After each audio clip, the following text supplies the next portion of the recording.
l'OTAN va lancer des attaques préventives sur la Russie, mes amis. C'est le président du comité militaire de l'OTAN qui l'annonce, et alors même que Vladimir Poutine parle de paix, l'OTAN veut la guerre. En effet, mes amis, l'amiral Giuseppe Cavodragone, un Italien qui est le président du comité militaire de l'OTAN, a dit dans le Financial Times qu'ils envisageaient des frappes préventives pour répondre aux tentatives d'attaque de la Russie. Alors une frappe préventive, c'est pas répondre, c'est le fait que tu anticipes une attaque. Et évidemment, la Russie a réagi à ces propos. Maria Zakharova, qui est la porte-parole du ministère des Affaires étrangères russe, a jugé que ces propos étaient extrêmement irresponsables. Et en même temps, venant de l'OTAN, une organisation belliqueuse, c'est pas tellement étonnant. Il faut dire que l'OTAN, ils ne font que répondre aux ordres de Zelensky. Parce que Zelensky, ça fait déjà 2 ans qu'il parle de frappe préventive. Vous le voyez ici, c'était en février 2023. Et donc finalement, l'OTAN fait ce que Zelensky leur demande.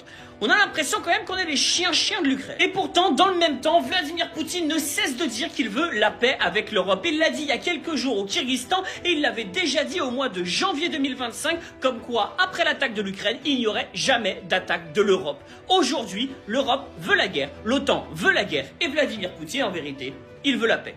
Et donnant tout ça quand même, bon courage à ceux qui vont sur